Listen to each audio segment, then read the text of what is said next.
함께 시작해봐요. 쉽게 배우는 기업 분석 딜사이트 이도영입니다.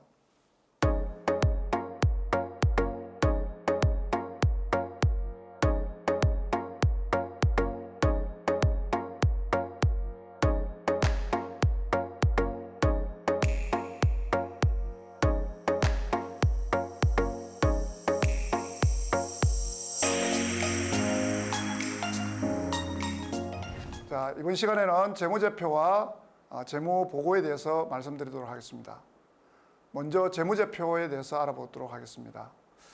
재무제표는 기업이 일정 기간 영업이나 경영을 하고 난 이후에 그 기간 동안, 일정 기간 동안의 경영 성과와 그 기간 말에 재무 상태에 관해서 회계 정보를 투자자라든지 채권자 등 여러 가지 이해관계자가 있겠죠.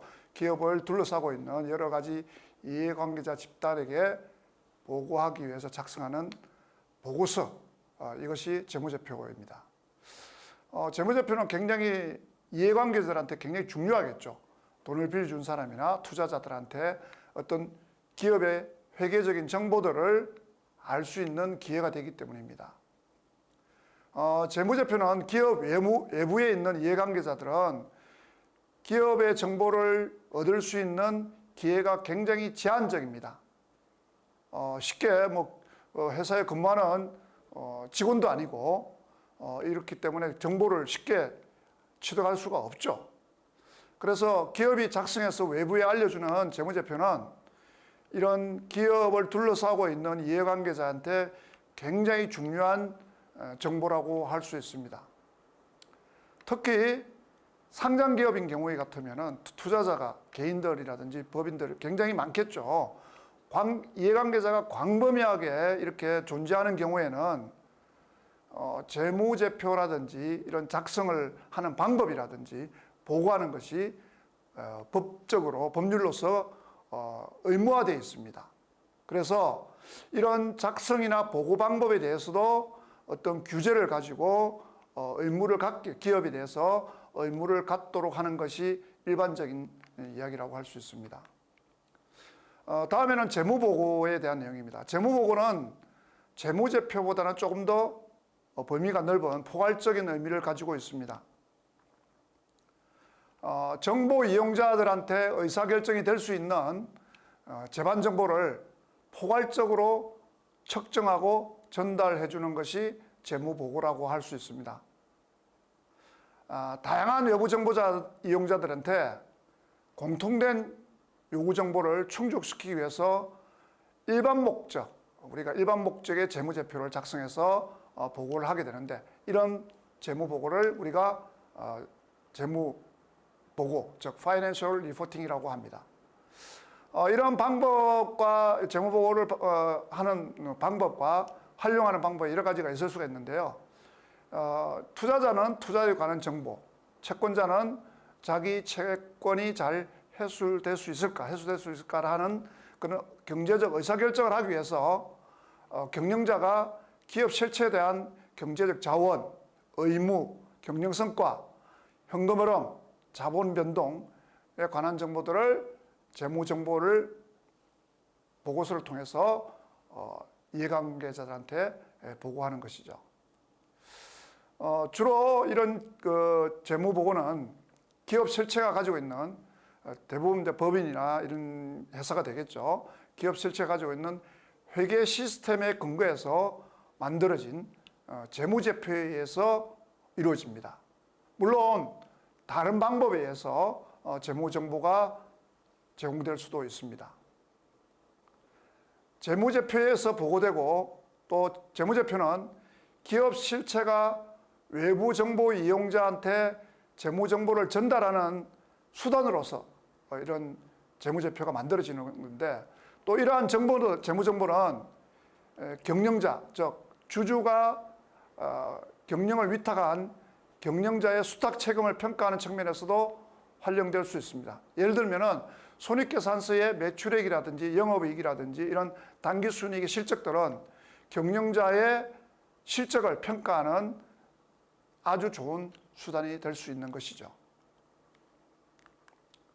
그래서 우리가 이런 많은 이해관계자들한테 이런 의무와 책임이 보고해야 되는 책임이 있습니다. 재무보고를 통해서. 그래서 특히 상장사인 경우에는 제가 아까 말씀드린 바와 같이 다양한 법률에서 규제와 의무를 부담하고 있습니다. 그래서 그 중에 하나가 외부감사인 제도라고 할 수 있습니다. 외부감사인은 회사라는 내부에 있는 감사인이 아닌 회사와 관계없는 외부에서 감사를 회사의 재무적인 내용이나 이런 회계적인 내용들을 감사하는 그런 회계감사 제도라고 할 수 있습니다. 재무제표는 기업의 경영자가 작성한다고 말씀드렸습니다. 그렇기 때문에 이런 경영자가 기업 자신에게 유리한 방향으로 재무제표를 작성할 가능성이 높죠. 그래서 이런 문제점들을 사전에 방지하기 위해서는 직접적인 이해관계가 없는 독립적인 전문가에 의해서 감사를 받고 감사 의견을 첨부해서 보고하도록 법률로 규정하고 있습니다. 이 법률이 우리가 이제 일반적으로 알고 있는 주식회사 등 외부 감사인에 관한 법률입니다. 이 외부 감사인은 일반적으로 우리가 잘 알고 있는 공인회계사, 즉 CPA에 의해서 구성됩니다. 그래서 이 CPA가 공인회계사가 얼만큼 많으냐, 구성원 수에 따라서 회계법인, 합동회계사무소, 감사반 이런 것들로 우리가 구분하고 있습니다. 좀 더 우리가 이런 외부 감사에 의한 재무보고를 보기 위해서는 아까 말씀드린 외부감사법, 즉 주식회사 등의 외부감사에 관한 법률에 대해서 한번 좀 더 상세히 알아보도록 하겠습니다. 자, 이런 외부감사법의 대상 법인이 되는 법인들은 기본적으로 주권 상장법인, 코스닥이나 코스피 이런 상장법인들은 의무적으로 외부감사를 받아야 됩니다. 또 내년도나 해당 연도에 해당 사업연도에 상장을 시키려고 하는 회사는 이런 외부감사를 반드시 받도록 되어 있습니다. 그 외에도 자산이나 부채, 종업원수 또는 매출액 등이 일정 기준에 사업연도 말에 일정 기준에 해당되면은 우리가 외부감사인의 감사를 받아야 됩니다. 그런 회사로서는 주식회사인 경우에는 직접 사업연도 말이 자산 총액이 500억 원 이상 되거나 또는 매출액이 500억 원 이상 되거나 한 가지만 해당되더라도 외부감사를 받아야 됩니다. 또 하나는 말씀드리는 자산 총액이 120억 이상이거나 부채 총액이 70억 이상, 매출액이 100억 이상 이 세 가지 항목 중에 두 가지만 해당되더라도 외부감사를 받아야 됩니다. 자, 그래서 주식회사는 매출액이나 자산이 500억 이상 둘 중에 하나가 되거나 또는 자산이나 부채, 매출액이 각각 120억, 70억, 100억 이상으로서 두 개 항목에 해당된다고 하면은 외부감사를 받아야 되는 것이죠. 또 하나는 유한회사인 경우입니다. 유한회사는 과거에는 외부감사를 받을 필요가 없었습니다. 하지만 이 주식회사 등에 대한 외부감사에 관한 법률이 개정이 되면서 3개 이상의 항목이 해당되면은 외부감사인의 감사를 받아야 됩니다. 즉 자산 총액이 120억 이상, 부채가 70억 이상, 매출액이 100억 이상, 종업원이 100명 이상이 되면은 이 4가지 항목 중에 3가지가 해당이 되면은 외부감사인의 감사를 받도록 되어 있습니다. 물론 여기에서 우리가 사업기간이 이제 1년이 안 되는 경우도 있겠죠. 이런 경우에는 12개월로 환산하고요. 1개월 미만인 경우에는 1개월로 간주합니다. 그래서 이 해당이 되면 이 기준에 해당이 되면은 우리가 공인회계사에 대한 부로부터 외부감사를 받도록 되어 있습니다. 다 외부감사를 받아야 되는 거죠. 우리가 보고 있는 감사는 그래서 CPA가 회계법인이나 이런 감사반 이런 CPA가 공인회계사가 감사를 통해서 작성된 감사의견, 감사보고서를 우리가 보게 되는 것입니다. 자, 이렇게 보고되는 재무제표에는 우리가 여러 가지가 있습니다. 우리가 필수 재무제표라고 하는 재무상태표, 손익계산서, 현금흐름표, 자본변동표, 주석, 우리가 5가지가 우리가 필수 재무제표라고 합니다. 그래서 우리가 감사보고서를 보면은 이 5가지가 항상 나타나죠. 그래서 재무제표에는 우리가 가장 기본적으로 많이 보는 것이 이제 재무상태표죠, 그죠? 우리가 영어로는 밸런스 시트라고 많이 합니다. 그래서 줄여서 BS라고 많이 하죠. 또 다른 말로는 Statement of Financial Position이라고 해서 하기도 하는데 우리가 가장 많이 쓰는 말은 아마 밸런스 시트일 겁니다. 그래서 이거는 재무상태표는 일정 시점에 기업의 재무 상태를 정리한 표라고 할 수 있습니다. 자, 여기서 중요한 것은 일정 시점이라는 것이죠. 일정 시점. 자, 우리가 대부분의 감사 보고서를 보시면은 보통 회계 기간이 1월 1일부터 12월 말까지가 대부분입니다. 물론 뭐 7월 1일부터 그 다음에 6월 30일까지 이렇게 정하는 경우도 있습니다. 회사가 회계 기간은 회사가 정할 수가 있습니다. 보통 1년 단위로 정하게 되죠. 그래서 우리가 결산 기말, 자, 우리가 12월 결산인 경우에 1월 1일부터 12월 말인 경우에는 보통 12월 말이 결산 기말이 됩니다. 그래서 일정 시점이라고 하면은 그 12월 말에 기업의 재무 상태를 나타내는 표가 재무 상태표가 되겠습니다. 그래서 재무 상태표라고 하면 돼요. 내가 토지가 얼마 있고 현금이 얼마 있고. 자, 그 기준은 12월 31일 일정 시점에 현재 가지고 있는 자산 또는 내가 은행에서 빌려온 차입금이 얼마인지 이런 차입금의 크기 이런 것들이 금액으로 정해져 있는 것이 재무상태표입니다. 그래서 우리가 중요한 것은 일정 시점이다. 그래서 회사의 상태를 우리가 스냅 사진을 딱 찍은 거라고 보시면 됩니다. 언제 찍었느냐? 12월 31일 날 딱 찍은 거라고 보시면 되겠죠. 스냅 사진을 촬영한 것이라고 볼 수 있습니다. 그 다음에 있는 우리 표가 손익계산서죠. 자, 손익계산서는 우리가 저번에도 한번 말씀드렸지만은 PL 또는 IS라고 합니다. IS는 인컴 시트라고 그러죠. 우리가 밸런스 시트와 대응되는 말로 이제 인컴 시트라고 합니다. 물론 이제 우리가 손익계산서 영어로 표시하면은 Profit and Loss Statement라고 하죠. 자, 이렇게 손익계산서는 자, 아까 재무상태표와는 다른 일정 기간입니다. 일정 기간에 기업의 경영 성과를 정리한 표라고 할 수 있습니다. 자, 여기서 우리가 봐야 될 것은 재무상태표는 일정 시점이었지만은 손익계산서는 일정 기간이죠. 1월 1일부터 12월 31일까지. 자, 1년 동안. 자, 회계기간이라고 하죠. 자, 이런 일정 기간의 기업의 경영성과입니다. 경영성과는 뭐죠? 내가 1년 동안 물건을 얼마 팔았어. 매출액이라든지. 이걸 얼마 냈어. 뭐 이런 일정 기간의 기업의 성과를, 경영성과를 정리한 표가 손익계산서가 되겠습니다. 다음으로는 자본변동표죠. 자, 자본변동표는 Statement of Owners Equity입니다. 즉, 이것도 이제 일정 기간입니다. 자, 1월 1일부터 12월 30일까지 보통 일정 기간 동안 우리가 재무상태표에서 나타나는, 즉, 대차대표상의 자본의 변동에 관한 자세한 내용을 나타내는 보고서라고 할 수 있습니다. 자, 이것은 주주와 거래라든지 또는 영업활동에 의해서 발생되는 손익에 의해서 금액이 증가하거나 감소할 수가 있습니다. 그래서 자본의 변동을 나타내는 것이 우리가 자본변동표다라고 할 수 있고요. 다음은 현금흐름표입니다. 우리가 캐시플로우라고 얘기하죠. Statement of Cashflow. 자, 일정 기간 동안에 해당 기업이 현금이 어떻게 들어오고 어떻게 나갔는지, 즉 현금을 어떻게 조달하고 현금을 어떻게 사용했는지를 정리해서 나타낸 표가 현금흐름표라고 할 수 있습니다.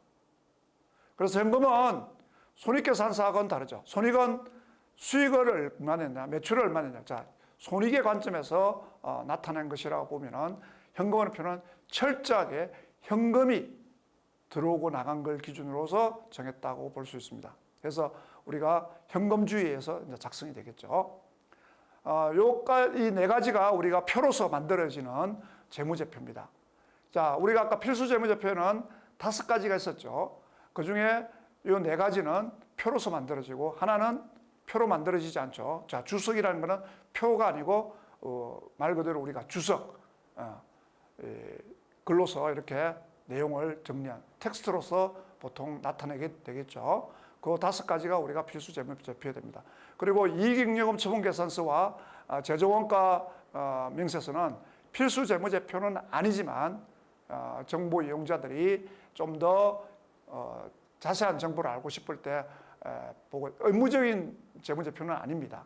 하지만 우리가 회사에서 보고하는 영업보고서에 이익잉여금 처분계산서라든지 제조원가 명세서는 나옵니다. 우리가 부속 명세서라고도 합니다.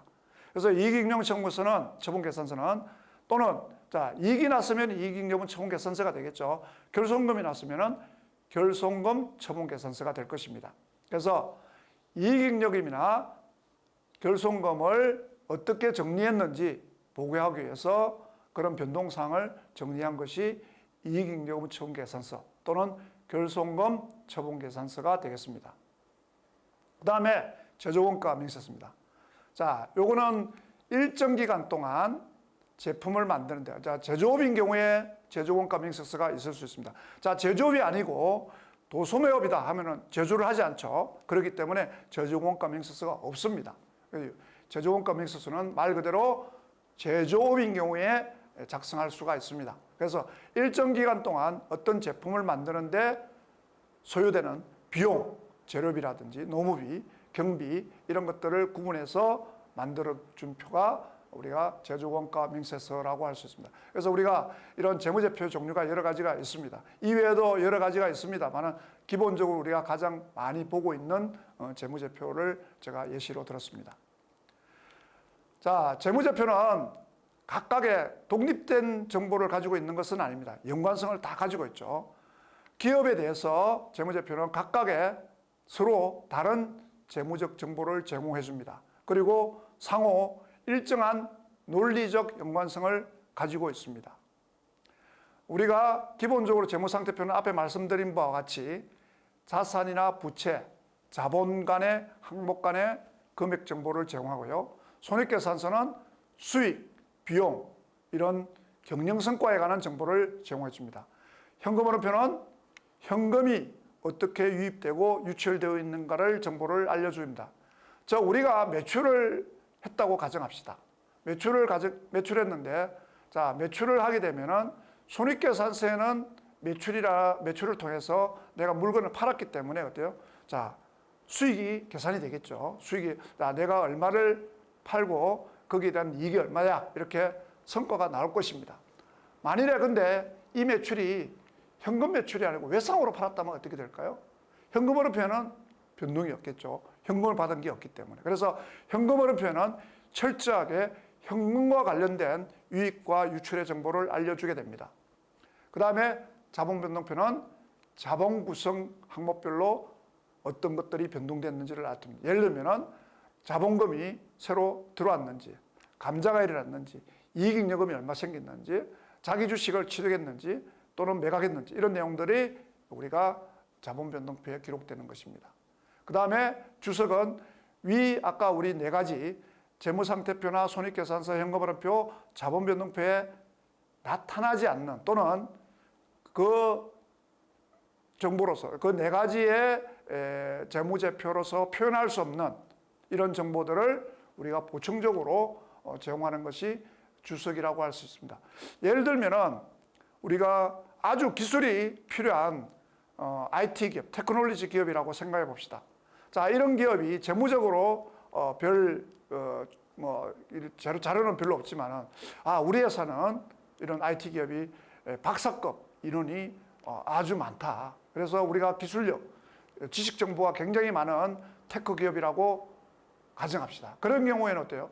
자, 우리가 재무상태표나 손익계산서에 우리가 기술력이 좋다는 걸 표현할 수는 없잖아요. 그죠? 하지만 주석에는 나타낼 수 있겠죠. 우리가 박사급 인원이 얼마가 있고 석사급 인원이 얼마가 있고 아주 그래서 우리가 이런 지식 수준이 높은 직원들, 종업원들이 많이 구성되어 있어 앞으로 미래 성장에 굉장히 큰 장점을 가지고 있다. 이런 것들을 표현하려면 어떻게 할까요? 주석에 표현할 수 있겠죠. 그죠? 그래서 재무제표는 기업에 대한 재무정보를 이해관계자들한테 전달하는 아주 중요한 재무보고의 수단입니다. 그래서 투자자나 채권자 입장에서 보면은 기업의 가치나 채무를 이행할 수 있는 능력을 판단할 수 있도록 자산이나 부채, 자본, 수익, 비용의 기타 현금 흐름에 관한 정보를 제공하는 보고서라고 할 수 있습니다. 그래서 이런 재무제표에서 또 주주가 경영자의 책임을 평가하는 수탁평가를 책임하는 근거가 되면서 주주한테 도움을 주기도 합니다. 그래서 이런 재무제표의 상호관계를 한번 살펴보도록 하겠습니다. 자, 우리가 재무상태표는 기말, 자, 일정 시점의 재무상태를 나타내는 표라고 말씀드렸습니다. 그래서 우리가 작년 말, 작년 회계 기간 말에 재무상태표가 만들어지겠죠. 그리고 또 결산기가 끝나면 당해 기말에 또 재무상태표가 만들어지겠죠. 그래서 기초, 작년 말 기준의 재무상태표는 기초의 재무제표가 됩니다. 그래서 자산, 부채, 자본이 있을 것이고 이것이 자본이 움직이고 영업을 통해서 당기순이익이 늘어나고 이익이 늘어나고 또는 비용이 발생하면은 이익 여부를 어떻게 처리 계산하고 그래서 이익 처분 계산서가 만들어지고 기말에 재무상태표가 만들어지겠죠. 그래서 우리가 기중에 이런 기간별 계산되는 것이 손익계산서, 자본변동표, 현금흐름표가 기중의 변동사항을 나타내서 기말에 재무상태표가 나올 것입니다. 자, 기초에 현금이 얼마 있었는데 얼마를 쓰고 나서 얼마가 들어오고 그래서 기말에 보니까 현금이 얼마다 이렇게 우리가 표현할 수 있겠죠. 그래서 이런 재무제표, 즉 재무상태표나 손익계산서, 자본변동표, 현금흐름표가 기중의 움직임으로써 기말에 재무상태표를 만들어낼 수가 있습니다. 그래서 우리가 정기말, 우리가 지난 결산기말을 우리가 정기말이라고 그러고 해당 사업 회계 기간을 우리가 단기라고 합니다. 그죠? 그래서 그 단기말의 기말을 우리가 기말 재무제표 이렇게 이야기를 하죠. 그래서 우리가 이런 재무제표들은 상호 연관성이 굉장히 긴밀하게 연결되어 있습니다. 근데 우리가 이런 재무제표를 작성하는 원칙들이 있습니다. 기본 원칙들이 있습니다. 우리가 지난 시간에 회계 시스템에서 공부할 때 이런 이야기를 잠시 드렸었는데요. 다시 한번 우리가 읽어보면요. 첫 번째 계속기업의 원칙이죠. 고잉 컨슨하는 거죠. 경영진은 계속기업으로서의 기업의 존속 가능성을 평가하고 기업을 청산하거나 경영을 중단할 의도를 가지고 있지 않는 경우라면 계속기업을 전제로 재무제표를 작성하게 됩니다. 우리는 올해 연말에 영업을 종료할 거냐? 이런 게 아니라는 거죠. 계속기업을 전제로 재무제표를 작성하게 됩니다. 두 번째, 재무제표의 작성 책임과 공정한 표시가 있습니다. 재무제표 작성과 표시에 대한 책임은 경영진에 있습니다. 의도적으로 재무제표를 잘못 작성한다든지 또는 분식을 한다든지 이런 경우에는 누가 책임이 있을까요?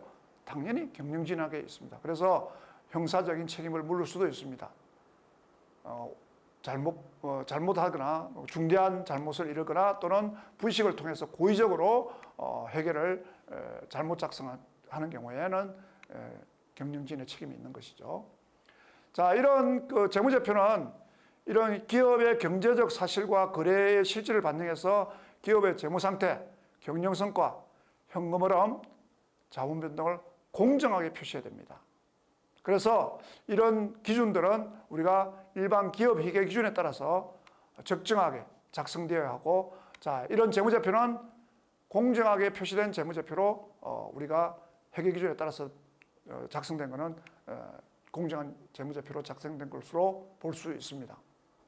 그 다음에 재무제표 항목은 여러 가지 항목들을 경영자가 설정할 수가 있습니다.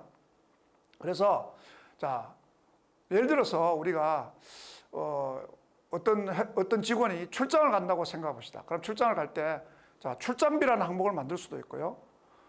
또는 여비라고 만들 수도 있습니다. 여러 가지 항목을 설정을 할 수는 있어요.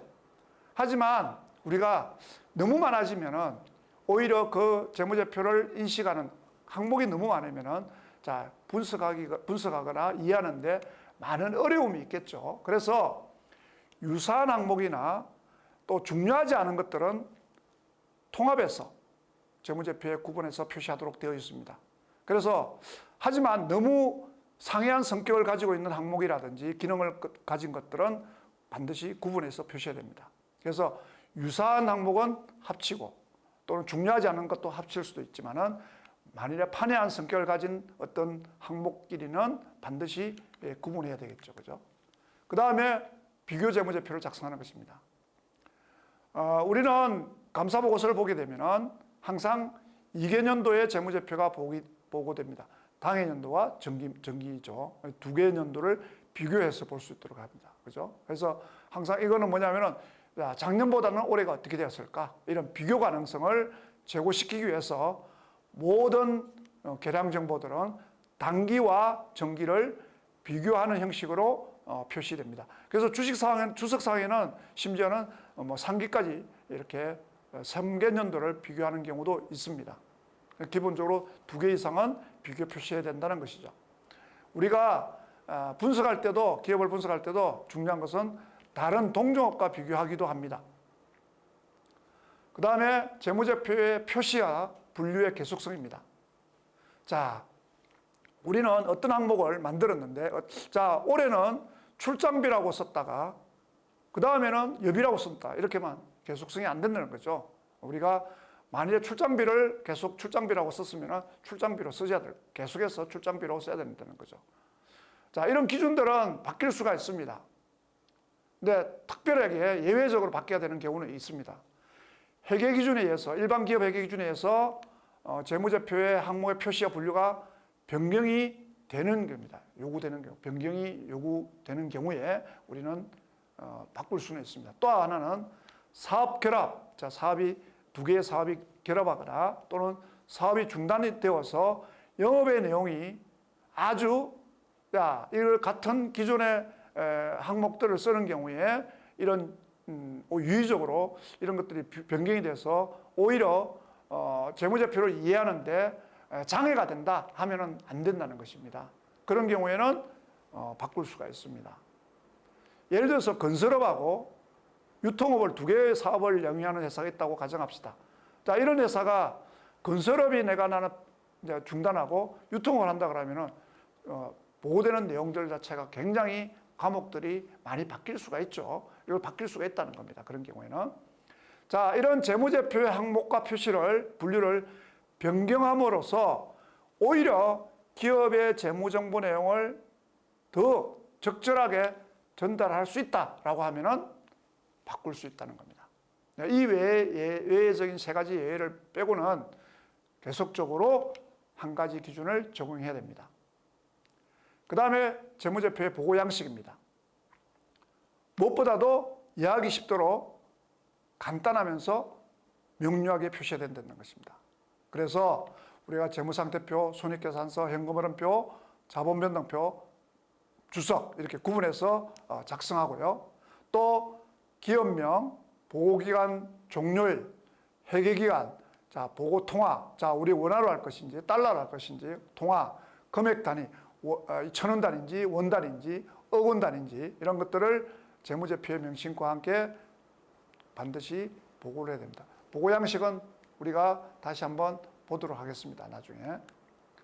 자, 먼저 그 다음에 우리가 봐야 될 게 재무상태표입니다. 제일 먼저 우리가 기업의 일정 시점에 재무상태를 정리한 표라고 말씀드렸습니다.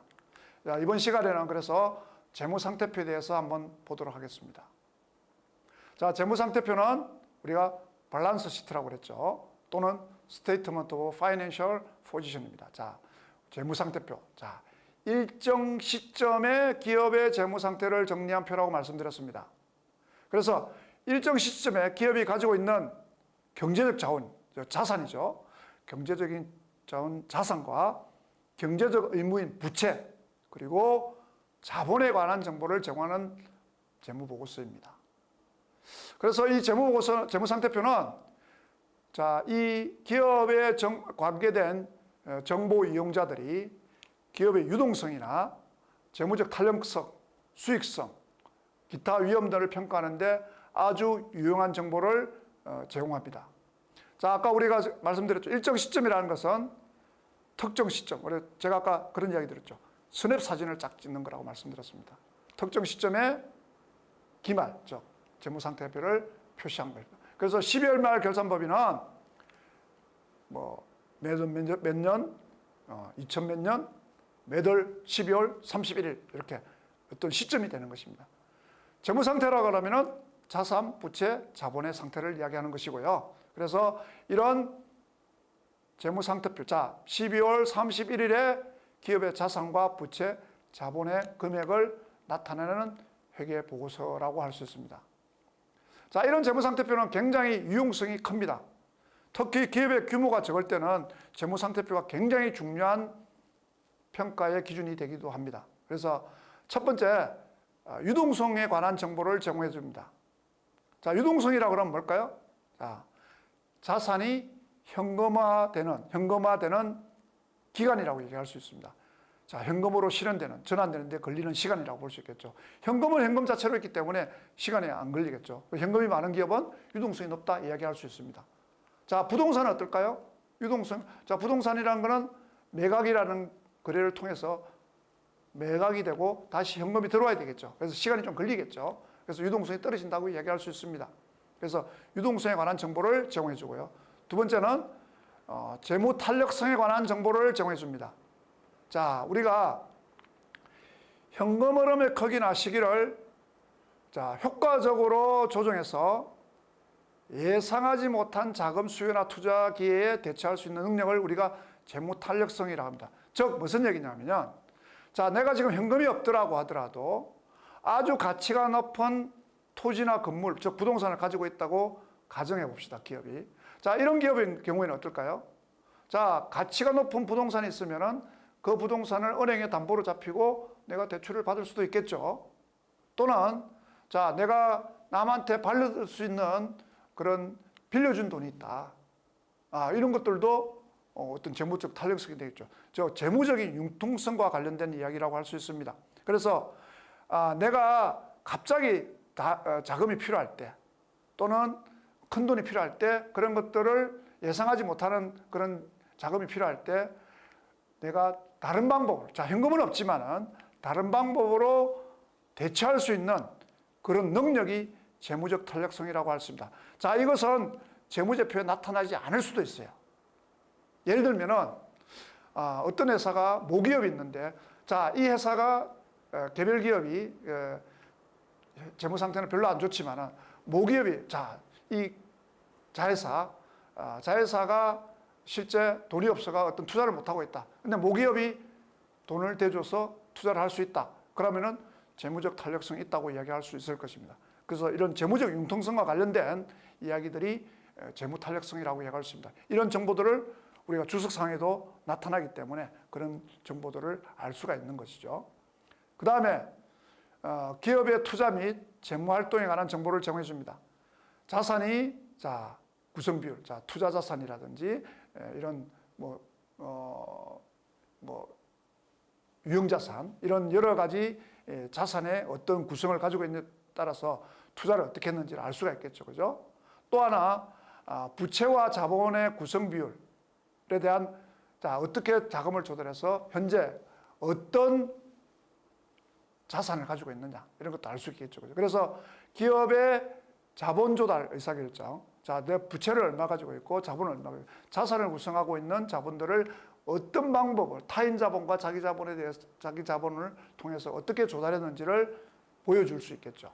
자, 이런 것들을 우리가 재무상태표를 통해서 알 수 있게 됩니다. 하지만 우리가 재무상태표를 통해서 모든 정보들을 다 알 수 있는 것은 아닙니다. 재무상태표는 많은 한계점이 또 있기도 합니다. 자, 첫 번째가 뭐냐면요. 자, 우리가 현행 시장 가치, 즉 공정 가치를 반영하지 못한다는 단점이 있습니다. 재무상태표의 가장 큰 단점이라고 얘기할 수 있는데요. 자, 우리가 역사적 원가에서 기록이 되기 때문에 기본적으로 재무상태표는 재무상태표 표시되는 자산들은 취득 원가주의에서, 즉 역사적 원가에서 기록이 되기 때문에 자, 가격이 변하는 상품이나 자산들을 가지고 있을 경우에는 그것이 현재 시장의 가치 금액을 반영하지 못한다는 단점이 있습니다. 예를 들면 이런 거죠. 우리가 대표적인 게 어떻게 단기금융 상품 같은 거 한번 들어볼까요? 자, 주식을 내가 매입을 했습니다. 어떤 회사의 주식을 매입을 했는데, 자, 주가가 오르면은 우리는 장부에는 내가 취득할 때 가격으로 기록을 해놓습니다. 그렇기 때문에 가치가 제대로 반영이 안 될 수도 있겠죠. 또 하나는 뭡니까? 자, 부동산 같은 경우, 토지 같은 거 한번 예를 들어 볼까요? 자, 내가 10년 전에 구입한 토지로 장부에 기록이 되어 있을 겁니다. 자산에 기록이 되어 있을 거예요. 근데 이게 시가가 굉장히 상승했다라고 보면은 현재 가치와 현재 시장 가치와 장부에 기록된 재무상태표에 기록된 가치는 많은 차이를 보일 수도 있습니다. 그래서 우리가 정보가 제대로 전달되지 못하는 여러 가지 문제점이 발생하기도 하죠. 그 다음에 항상 재무제표에는 자, 손익계산서나 이런 재무상태표 다 마찬가지입니다만은 추정적인 주관적인 추정이 항상 들어가 있습니다. 예를 들면 이런 거죠. 자, 우리가 어떤 물건을 팔고 대금을 받기로 했는데 아직 현금을 못 받았습니다. 우리가 매출채권을 예를 들어보겠습니다. 매출채권이라 그러면은 자, 물건을 팔았는데 아직 현금을 받지는 못했어요. 자, 근데 그 대금을 결제할 사람이 내 돈을 떼먹을 우려가 있다. 근데 우리가 통상적으로 그 받지 못하는 예상하는 금액을 대손 충당금으로 설정하게 됩니다. 그래서 일정률을 장부에서 우리가 계산해서 빼게 되는데, 자, 이런 경우에도 우리는 과거의 경험을 통해서 경험치를 가지고 그걸 추정한단 말이에요.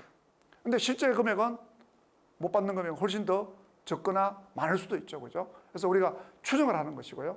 또 내역연수가 있습니다. 자, 건물 같은 경우 우리가 보통 30년, 50년 내역연수를 정해놓고 합니다. 예를 들어 비품 같은 경우는 5년 이렇게, 기계 같은 거 5년 보통 정해놓거든요. 자, 그렇게 되면은 5년이 지나면은 5년이라는 게 우리가 어떤 기계가 자, 10년, 20년 쓸 수도 있는데 5년이 되면은 자, 이거는 다 썼어. 그래서 장부 가치를 제로에 가깝도록 또는 제로가 되도록 만들어버린다는 거죠. 내용주에서 정해놓는 거죠. 근데 실제 상황은 다를 수가 있는 것이죠. 자, 이런 문제들이 생길 수 있고요. 또 하나는 뭐냐면은 계량적인 자, 화폐 가치로 환산되는 것만 적습니다. 그러다 보니까 비계량적 정보는 포함되지 않는다는 단점이 있습니다. 예를 들면은 아까 제가 말씀드린 것 중에 어떤 기술력을 가지고 있는 기업들 같은 거. 자, 어떤 기술이 다 좋아. 우리 회사는 엄청난 기술력을 가지고 있어. 예를 들면은 신약을 개발했습니다.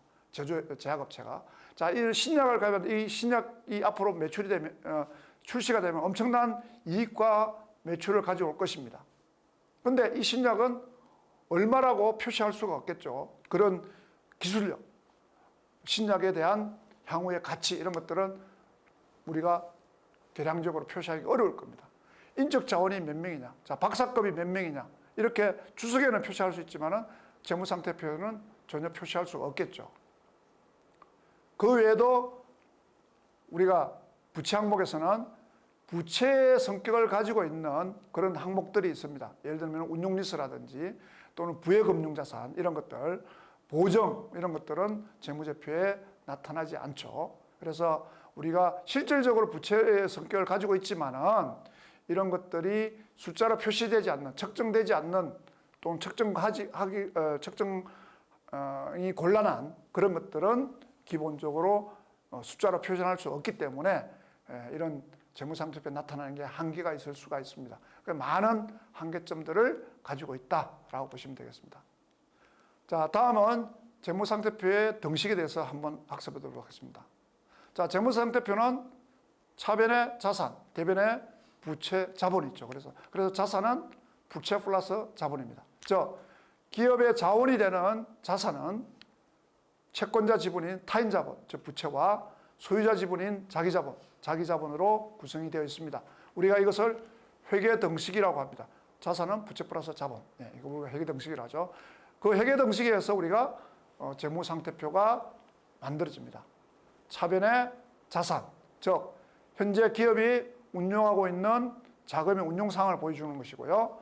자, 오른쪽에 있는 대변은 빌린 돈, 즉 타인 자본이죠. 부채와 주주의 투자금, 자본, 즉 자산을 구성하고 있는 자금의 조달 상태를 보여주고 있습니다. 그래서 차변에는 자산의 운용 상황, 대변에는 자금의 조달 상황을 각각 보여주게 있죠. 그래서 우리가 재무상태표는 기본적으로 결산일 현재의 자금의 조달과 자금의 운용을 나타내고 있는 표라고 할 수 있습니다. 그래서 기본적으로 차변에는 자산, 즉 미래의 경제적 효익의 유입이 가능성이 높은 것들을 우리가 자산을 인식한다고 지난 시간에 말씀드렸죠. 그죠? 그래서 이런 기업이 가지고 있는 유형, 무형의 가치 이런 것들을 우리가 자산이라고 그러죠. 그죠? 그래서 여러 가지로 우리가 분류할 수 있지만 자산은 크게 유동자산과 비유동자산으로 나눌 수 있습니다. 자, 반대편에 우리 대변에 있는 항목들 부채가 대표적인 것이죠. 기업이 빌리고 있는 거죠. 자, 타인으로부터 빌리고 있는 거죠. 외부 조직에 대해서 의무, 경제적 의무를 가지고 있는 것입니다. 이것이 금전적일 수도 있고 또는 어떤 재화일 수도 있고요.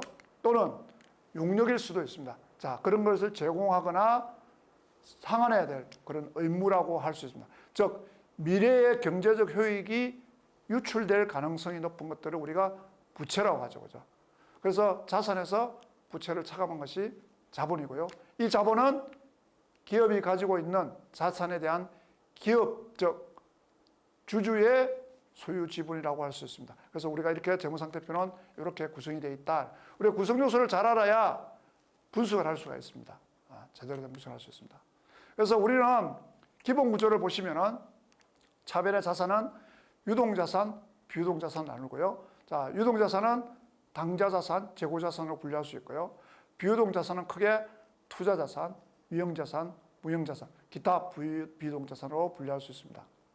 자, 부채는 유동부채, 비유동부채, 자본은 자본금, 자본잉여금, 이익잉여금, 포괄손익누계액, 자본조정 이렇게 5가지로 표현할 수 있습니다.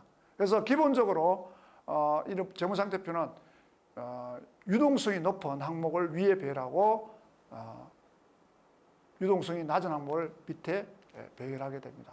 그래서 우리가 이런 것들을 유동성 배열법이라고 하는데요. 자, 유동성. 그래서 재무상태는 기본적으로 유동자산이 항상 자, 위에 나타나겠죠. 자, 우리가 그래서 유동성이 제일 높은 그 자산이 뭘까요? 자, 현금이죠. 그죠? 그래서 현금이 항상 제일 위에 나오게 됩니다.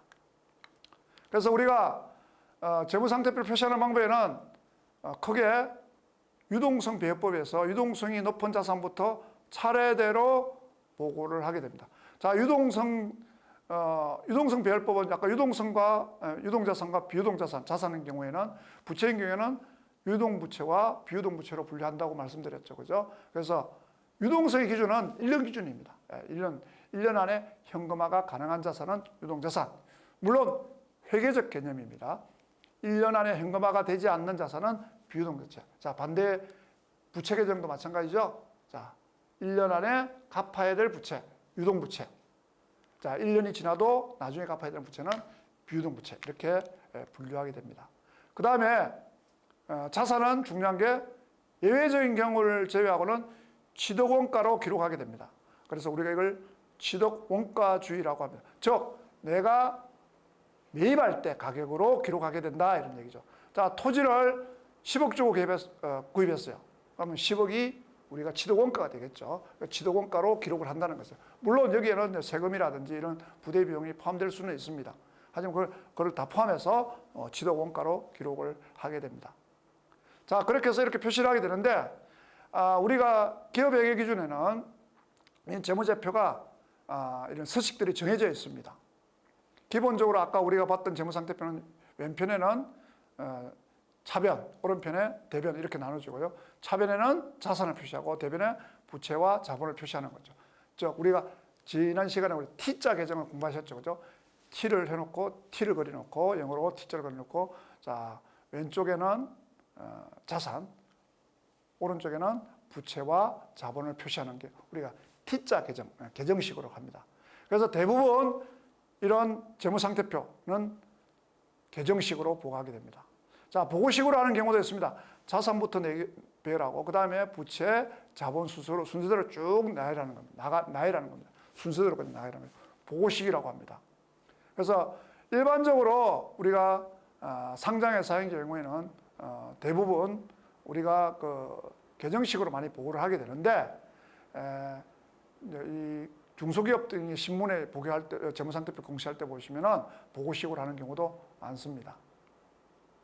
물론 우리가 감사보고서도 이런 보고식으로 보고하는 경우도 대부분입니다. 그래서 계정식의 예시를 보면 화면과 같습니다. 자, 차변에 유동자산, 비유동자산, 그래서 자산 총계가 적히고 대변에 유동부채, 비유동부채, 자기자본 해서 부채와 자본총계 이렇게 T자 형식으로 보고하는 것이 우리가 계정식이라고 할 수 있습니다. 자, 우리가 가장 많이 보게 됩니다. 이런 상태의 배열을 많이 보게 됩니다. 그 다음에 재무상태표의 보고식입니다.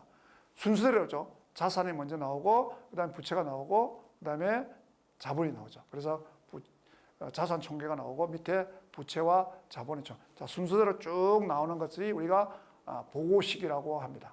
두 가지 형태로 보고될 수가 있습니다. 우리 하나하나 이제 이 자산의 항목부터 먼저 한번 보도록 하겠습니다. 자, 우리가 자산은 그렇게 이야기했죠. 과거의 거래나 어떤 사건의 결과로서 현재 기업이 보유하고 있고 미래의 경제적 효익을 창출할 것으로 기대되는 자원이라고 이야기했습니다. 그래서 자산은 크게 구분하는 게 현금화를 기준으로 봅니다. 즉 1년 기준, 즉 회계적으로 1년 안에 현금화가 되느냐 그러면은 유동자산, 현금화가 되지 않다 그러면 비유동자산 이렇게 구분하기도 합니다. 자산은 크게 두 가지로 구분하는 것이죠. 그래서 유동자산, 즉 커런트 에셋은 1년 안에 현금화가 되는 자산들을 이야기하고요. 대표적인 것이 뭡니까? 현금이나 현금성 자산이 되겠죠. 이건 뭐 사용에 제한이 없는 것이겠죠. 그죠? 그래서 우리가 정상적인 영업 주기에 우리가 현금화로 실현될 것으로 예상되거나 또는 판매, 소비 목적으로 가지고 있는 자산들은 다 유동자산으로 봅니다. 그래서 대표적인 것이 재고자산과 매출채권입니다. 자, 이게 재고자산이 1년 이상 묶일 수도 있고요. 매출채권이 1년 이상 갈 수도 있습니다. 하지만 이것은 유동자산으로 분류한다는 것입니다. 만일에 매출채권이 1년 이상이 간다라고 하면은 주석에 특별히 보고를 하면 됩니다. 그래서 우리가 정상적으로 영업을 통해서 현금화가 된다고 보는 것은 재고자산은 매출채권은 1년 안에 현금화가 된다고 보기 때문에 유동자산으로 기록하게 됩니다. 그 다음에 단기 매매 목적으로 보유하는 자산이죠. 단기 금융상품. 자, 주식을 샀는데 나는 이것을 3개월 안에 매도할 거야. 팔아서 수익을 챙길 거야. 그러면 유동자산. 만일에 근데 이거 보유 목적으로, 투자 목적으로 1년 이상 투자 목적으로 가지고 있다 그러면은 유동자산을 분류하지 않고 투자자산인 비유동자산으로 분류하게 됩니다. 그래서 비유동자산은 현금화할 수 있는 기간이 1년 이상인 자산들을 우리가 비유동자산이라고 그러고요. 대부분 영업활동에 사용되는 장기적으로 보유하는 그런 자산들이 되겠습니다. 예를 들면 업무용 차량, 토지, 건물, 기계설비 이런 것들은 영업을 통해서 어떤 필요한 자산들이죠. 계속 가져가야 되는 것이죠. 그래서 팔 목적도 아닐 것이고 영업에 사용하는 자산들이 대부분 이런 비유동자산에 해당될 것입니다. 자, 오늘은 재무상태표와 손익계산서에 대해서 학습해 보았습니다. 다음 시간에 또 뵙도록 하겠습니다. 감사합니다.